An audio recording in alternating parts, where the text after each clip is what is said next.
Au cours de la majorité du 20e siècle, l'agence d'espionnage de l'ex-Union soviétique, mieux connue sous le nom de KGB, a recueilli des milliers de données confidentielles lors d'opérations secrètes.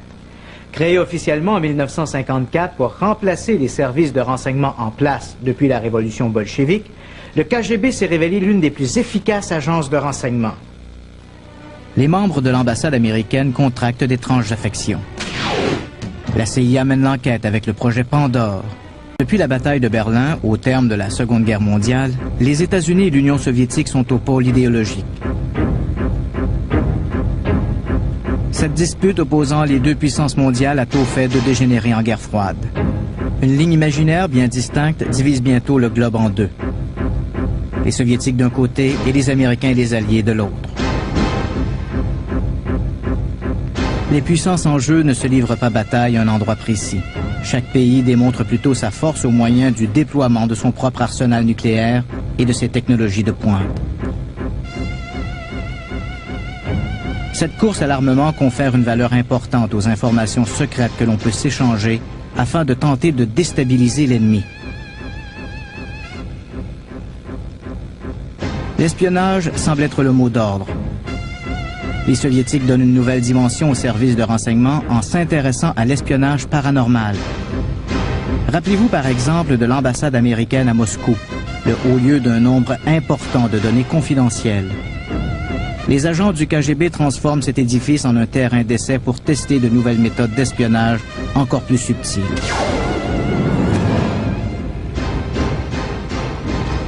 Ainsi, en 1962, une série d'étranges affections inexpliquées frappe le personnel de l'ambassade. 3 ambassadeurs de suite ont été atteints d'un cancer et de nombreux membres du personnel ont souffert d'étranges affections, comme de la dépression et des troubles d'orientation. Il va sans dire que la CIA sonne l'alarme. C'est grâce au projet Pandore que la CIA découvre ce qu'elle baptise le signal de Moscou.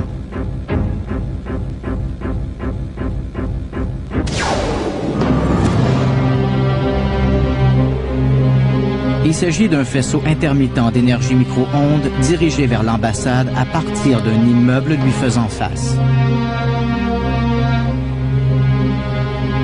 Les enquêteurs découvrent avec horreur que ce faisceau ne vise nul autre que le bureau de l'ambassadeur Walter Stossel. Les bilans de santé de l'ambassadeur montrent que le faisceau avait des effets secondaires graves. En dépit des protestations de la population américaine et des tentatives de protéger l'édifice des méfaits du faisceau, les radiations perdurent. Lorsque Nixon et des membres de son gouvernement ont visité l'ambassade, il semble qu'ils aient eux aussi manifesté toutes sortes de symptômes, comme de la dépression et des crises de larmes. Des analyses du faisceau micro-ondes révèlent la présence de fréquences qui peuvent affecter le comportement.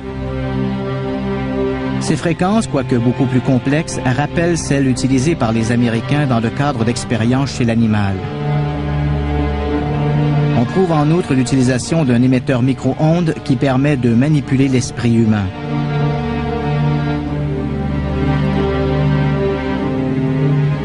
À mesure que ces expériences se poursuivent, un réseau d'espions soviétiques recueille de l'information confidentielle avec l'aide de ses collaborateurs infiltrés dans les gouvernements occidentaux. Même le président américain est dans la mire de l'ennemi soviétique. 1962 est une année cruciale dans l'histoire de la parapsychologie soviétique et du phénomène paranormal. En effet, c'est à cette époque que Nina Kulagina et le professeur Goncharov, l'homme sans visage, sont entrés en scène. Les recherches du KGB étaient en pleine effervescence. Le KGB poursuit ses expériences avec les radiations micro-ondes et va d'ailleurs bien au-delà de la technologie utilisée lors de l'incident du signal de Moscou. Le professeur Goncharov est un des scientifiques les plus éminents de Russie. Son œuvre demeure confidentielle. On le connaît sous le nom de l'homme sans visage, car personne n'a jamais réussi à le prendre en photo. Des micro-ondes transmises à des fréquences particulières peuvent produire une série de résultats étonnants. On utilise par exemple cette forme d'énergie pour éliminer toute trace de peur et d'anxiété dans le cerveau des soldats russes, les transformant de ce fait en combattants encore plus efficaces. Goncharov démontre l'utilisation de deux dispositifs de contrôle de l'esprit, soit les radiations acoustiques et les ondes sonores. Les effets de ces dispositifs sont stupéfiants, voire horribles.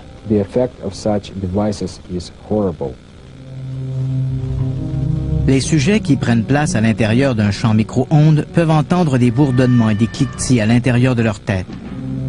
Il est possible de combiner ces sons et de les épurer afin de former des mots, voire des phrases complètes. On transmet ensuite ces messages directement au cerveau du sujet, qu'il soit volontaire ou non.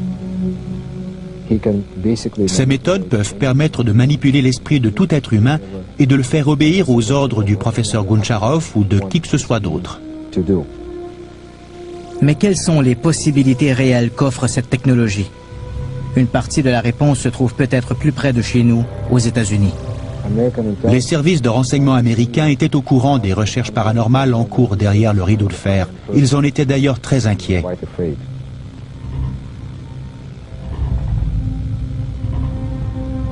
Les scientifiques de la CIA combinent l'effet de différentes drogues subliminales, comme le LSD, l'héroïne et le phénolate de sodium, afin de contrôler l'esprit des gens. Par ces associations chimiques, les scientifiques tentent de prouver qu'il est possible de programmer l'esprit d'un sujet involontaire et de lui faire exécuter les desseins parfois meurtriers de la CIA sans qu'il ne se doute de rien. Les Soviétiques ont par contre une longueur d'avance sur les Américains du fait qu'ils allient hypnose et technologie micro-ondes.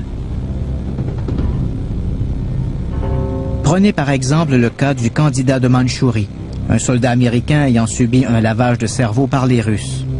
Sa tâche, assassiner le président des États-Unis, rien de moins. À l'époque, un tel scénario peut sembler absurde, mais les données récemment recueillies dans les dossiers du KGB confèrent une toute nouvelle dimension à notre passé.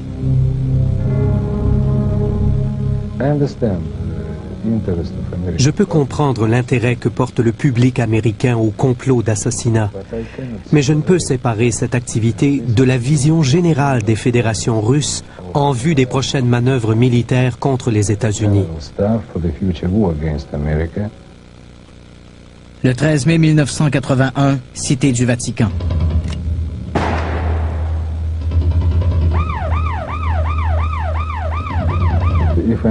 Si je comprends bien, vous voulez m'interroger à propos de l'attentat contre le pape. Tout ce que je peux vous dire, c'est que la nature de cette opération a été divulguée et que l'implication du KGB a été révélée. Mehmet Ali Agca est inculpé de la fusillade. Il fait partie d'une association liée au KGB qui complote contre le pape. Les Soviétiques sont mécontents de la position anticommuniste que prend le pape en Pologne et du soutien qu'il apporte au syndicat Solidarité. Le 5 juin 1968, Robert Kennedy meurt d'une blessure par balle à l'intérieur de l'hôtel Ambassador à Los Angeles.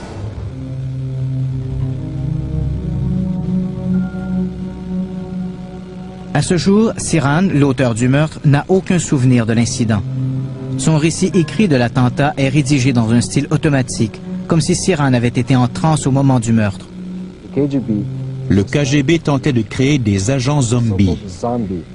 Il vouait un grand intérêt à la télépathie et souhaitait savoir comment entrer en communication à distance avec ses agents. Le KGB comptait d'ailleurs dépêcher ses agents à l'étranger sans que ceux-ci sachent qu'ils étaient des agents soviétiques. Certains des sympathisants de Sirhan croient qu'il a été victime de manipulation intellectuelle de la part d'une personne inconnue.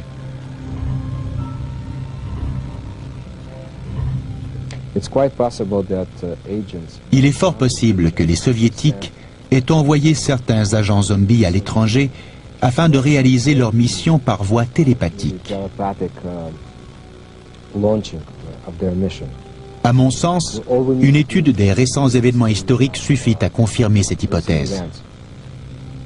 Le concept des agents zombies rappelle l'incident du candidat de Mandchourie en plusieurs points stupéfiants.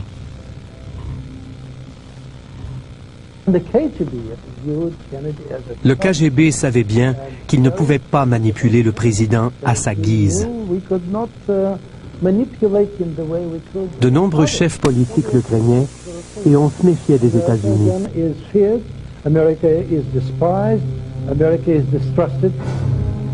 Dallas, 1963.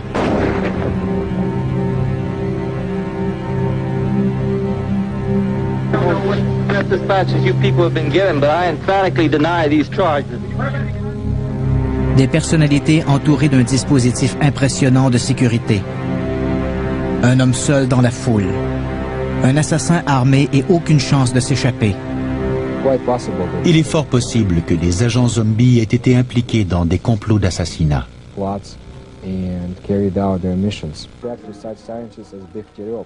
On parle de scientifiques de la trempe de Big Terov et de Gleb Boki, qui contrôlaient les recherches du KGB et celles du laboratoire de Beria.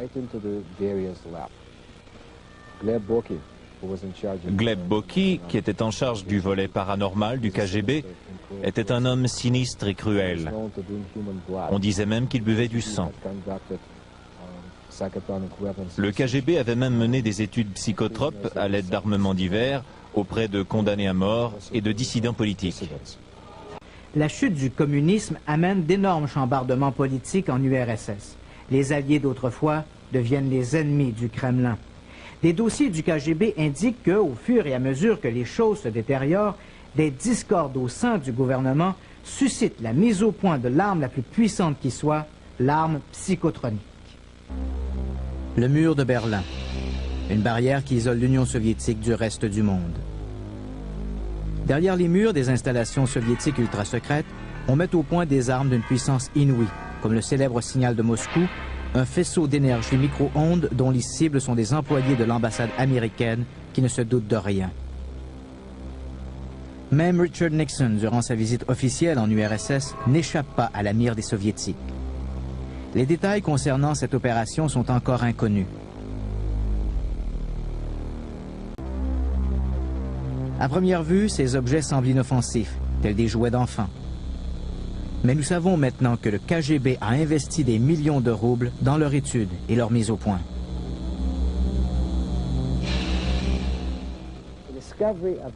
La découverte de l'association de l'énergie et du phénomène psychique est aussi importante, sinon plus, que la découverte de l'énergie atomique.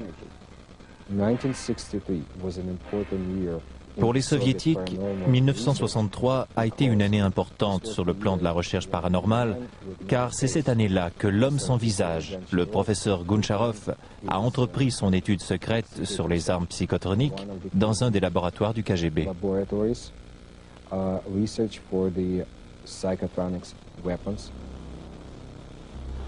À l'instar d'une batterie normale qui emmagasine de l'électricité, ces générateurs psychotroniques absorbent l'énergie positive et négative.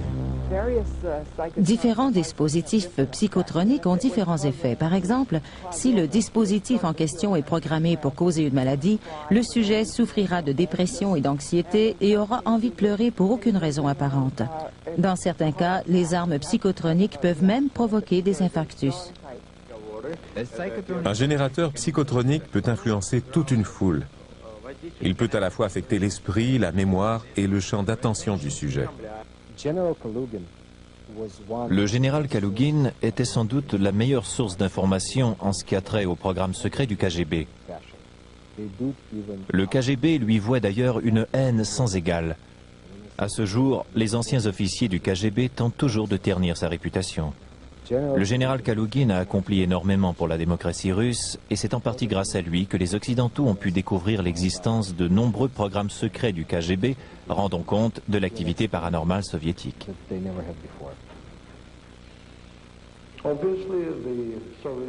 Il va sans dire que les services de sécurité soviétiques ne pouvaient demeurer indifférents aux efforts qui étaient déployés pour construire de nouvelles et mystérieuses armes mortelles. Ils ont donc tenté d'explorer les mystères de l'esprit ainsi que la capacité humaine à manipuler intellectuellement les autres.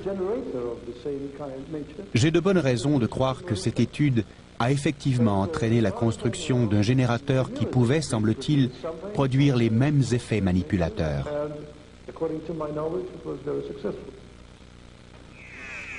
Des documents rendus publics par le KGB prouvent la construction et l'étude de générateurs psychotroniques plus puissants et de plus grande taille. Le KGB et l'Union soviétique s'intéressaient grandement à ces projets, car leurs résultats allaient leur permettre de manipuler les populations.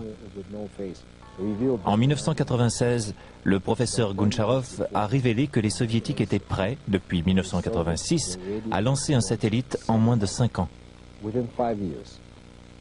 Ce satellite serait muni d'une arme psychotronique en mesure de produire des radiations et de contrôler une nation quelconque occupant une zone d'environ 20 000 km².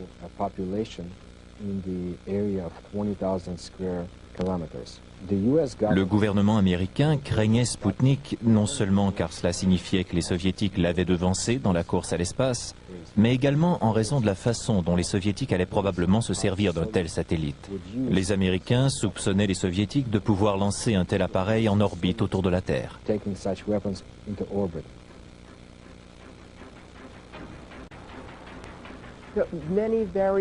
Chaque type de dispositif possède ses propres caractéristiques et est conçu pour un usage spécifique. Il existe aussi certains dispositifs qui peuvent fonctionner à n'importe quelle distance. Grâce au générateur psychotronique, n'importe quel agent du KGB peut maintenant libérer une énergie psychotronique en appuyant sur un bouton. Depuis la chute du mur de Berlin et du communisme, l'ex-Union soviétique est au bord de l'effondrement. Les services gouvernementaux de sécurité n'étant plus en place, les générateurs psychotroniques sont accessibles à tous. En août 1991, des communistes récalcitrants tentent de se réapproprier le pouvoir. Mais le nouveau président, Boris Yeltsin, reste en place.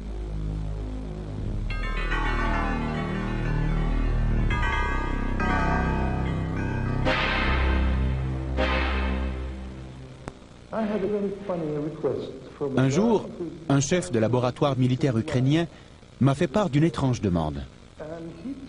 Il voulait assassiner Boris Yeltsin en utilisant un générateur spécial qui risquait d'endommager sa santé et peut-être même de le tuer. Une troublante anarchie s'installe au sein de l'ex-Union soviétique. Des anciens agents du KGB et des scientifiques soviétiques vendent leurs secrets sur le marché noir. Les secrets des recherches soviétiques sont maintenant offerts aux plus offrants.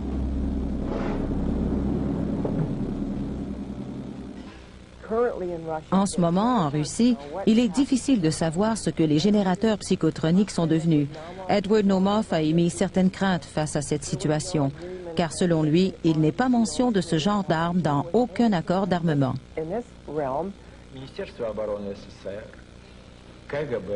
Le ministère de la Défense, le KGB ainsi que d'autres organisations ont bel et bien construit des générateurs psychotroniques. 500 000 roubles ont d'ailleurs été injectés dans la mise au point de dispositifs psychotroniques, ce qui m'amène à poser la question suivante: où sont passés ces dispositifs?